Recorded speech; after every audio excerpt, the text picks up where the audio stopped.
salaamaaleykum gars yi maa ngi leen di nuyuwaat di leen dalal ak jàmm ci Sen Sport 221 Santy Ngom ak Caen léegi mel na ni coow li jeex na gannaaw coow li yàgg li nga xamante ne doxoon na seen diggante lu jege ñaari at ndax ci atum 2019 ci la ki nga xamante ne mooy Santy Ngom l'international sénégalais dal di woon dem foofu la ca Caen waaye nag ñu gis ne ñetti match képp la fa dal di joué ñu gis ay coow yu sew yi nga xamante ne doxoon na digganteem ak dirigeant club boobule lii war noonu ba ñu sanctionné woon ko ab diir bu yàgg bi nga xamante ne footballul moom nag bi mu demee ba tey ci coow li mu dal di woon jël mbir mi yóbbu ko ci kanamu kuréel gi nga xamante ne ñoo ngànk football bi muy LFP bi ñu saytoo mbir mi nag ñu dal di jox ki nga xamante ne mooy Santy Ngom dëgg ba laajoon ñi nga xamante ñoo di Caen joxaat ko axam ngir mu mën a joué waat ak club boobule waaye ñu gis ne depuis boobu ba léegi kii di Santy Ngom joué wul benn match jamono yi nag buñ sukkandiku ci kayiti xibaar yi waxtaan nañu ba déggoo jamono yi tàggoon nañu ci jàmm ki nga xamante ne mooy Santy Ngom léegi joueur libre la maanaam jógee na foofu nga xamante ne mooy Caen mën nañu wax ne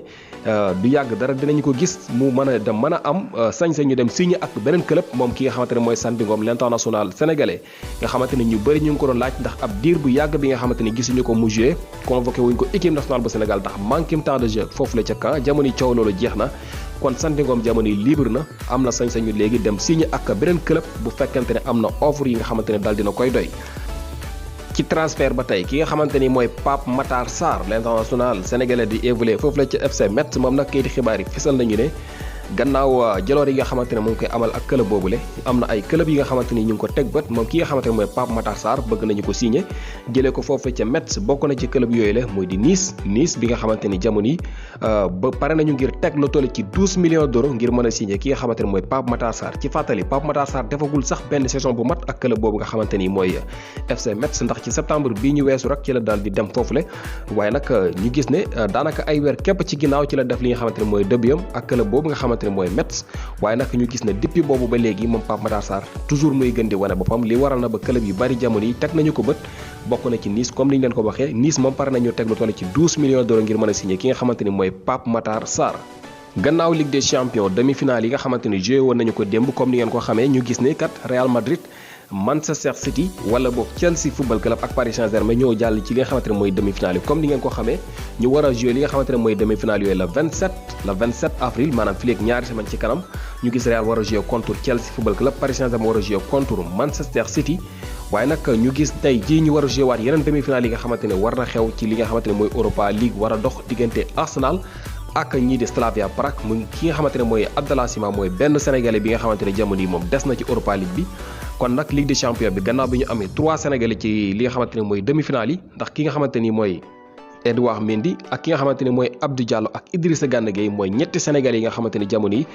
nekk nañu ci demi-finale yi Sénégal sax nekk benn réew bi nga xamante ne moo ëpp ay représentant ci li nga xamante ne mooy dëkk Afrique yi foofu la ci Ligue des Champions bi gannaaw Sénégal ñu gis ne Algérie ak Maroc képp ñoo ci am kenn ku nekk benn joueur ndax Algérie am nañ ci benn joueur muy Mahrez Maroc am ci benn joueur mooy ki nga xamante ne mooy Hakim Ziyech waaye nag Sénégal am ci ñetti joueurs comme nañ leen ko limalee léegi mooy Edouard Mendy Abdou Diallo ak ki nga xamante ne mooy Idrissa Gana Gueye Abdoulaye Diallo wala ki nga xamante ne mooy Abdallah Sima bokk moom tam mooy ki nga xamante ne moo des ci Europa League bi benn sénégalais bi des ci quart de finale yooyu la tey ji mu war a jouer contre Arsenal bu fekkente ne qualifié na war a taxaw ci li nga xamante ne mooy demi-finale yi ci fàttali match aller ba nag dañoo match nii loon un partout diggante Arsenal ak ñii di waa Slavia Prague match retour bi nag tey ji lay doon bu 19h jotee ki nga xamante ne mooy Eduardo Camavinga mi nga xamante ne jamono yi mu ngi évolué foofu la ci stade de Rennes mu nekk joueur bi nga xamante ni nag ni ki daaw wala depuis daaw jekk ñii di waa Real Madrid bëggoon nañu ko signé jamono yi kii di xibaar yi fesal nañu ne benn at kese moo des ci contrat am ak ñii di waa stade de Rennes te moom ki nga xamante ne mooy Eduardo Camavinga parewul ngir prolonger li nga xamante ne mooy contrat am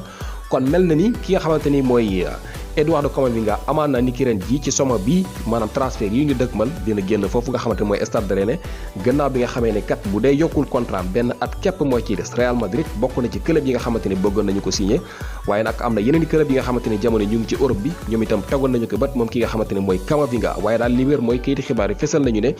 kii di Camavinga dina génn foofu nga xamante ne mooy stade de Rennes gannaaw bi nga xamee ne parewul ngi yokk li nga xamante ne mooy contrat am ak club boobule